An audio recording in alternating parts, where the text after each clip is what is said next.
Magpagas na mga kapatid, hanggang 20 pesos kasi ang posibleng itaas ng presyo ng petrolyo sa susunod na linggo. Pero sabi ng Energy Department, tataas pa lalo yan dahil posible rin daw tumagal pa ang gera sa Middle East. Nakikipag-usap na rin si Pangulong Marcos sa Kamara para bigyan siya ng kapangyarihan na tapyasan ang excise tax sa petrolyo. Narito ang Frontline Report. Sunod-sunod na ang mga nagpapagas sa gasolinahang ito sa Pasay, bago pa man ang nagbabadyang pagsipa ng presyo ng petrolyo sa susunod na linggo. Ang van na ito, makailang ulit pang inuga para masigurong mas maraming gasolina ang may lalagay.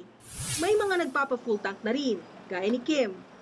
Umaga pa, magpagas na, pa-full tank na. Inunahan na kasi baka mamaya o bukas na, tataas na matik yan. Ang tricycle driver naman na si Boy, pipila na lang muna para magpagas at hindi na mag-iikot. Malakas sa gas.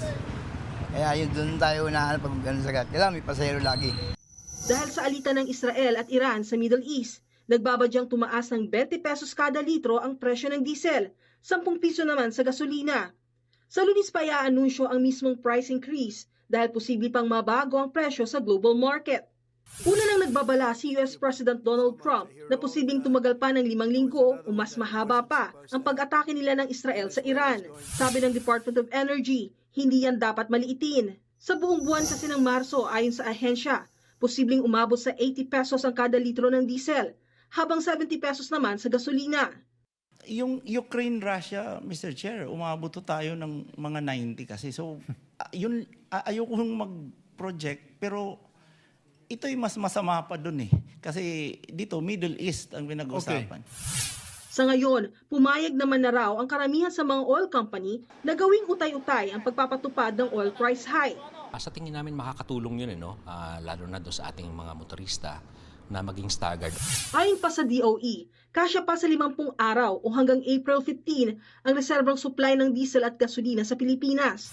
Pero paano kung lumagpas sa 50 araw ang bakbakan sa Middle East? Magrarasyon po ba tayo? Kinita niyo po ba yung sitwasyon na yan na pipila tayo sa mga gasolinahan at meron na lang mga coupon na ibibigay sa atin na itong ang rasyon mo for 1 week. Ito ang ganito rasyon mo for 1 month. Meron po bang ganun possibility? Palagi ho talagang option na po yan. Nakalatag na ho yan sa contingency plan.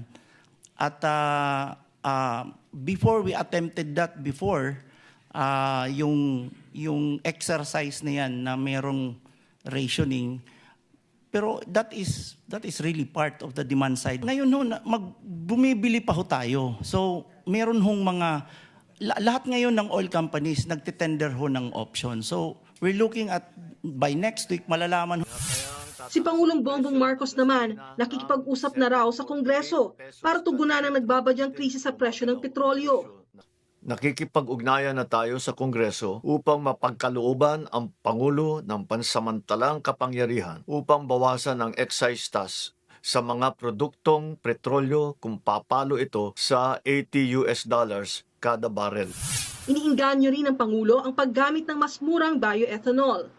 Kinakausap na natin ang Kongreso upang amyendahan ang Biofuels Act of 2006 upang magamit natin ang mas murang bioethanol para sa pagbababa ng presyo ng gasolina. Nagbabalita mula sa Frontline, Malu Echevarria, News 5. Mga kapatid, Ed Lingaw po, maging maalam at may pakialam sa mga napapanahong balita sa ating bansa. Para sa mas malilimang pagtalakay at paghimay sa mga issue at headlines, mag-follow at mag-subscribe sa social media pages ng News 5.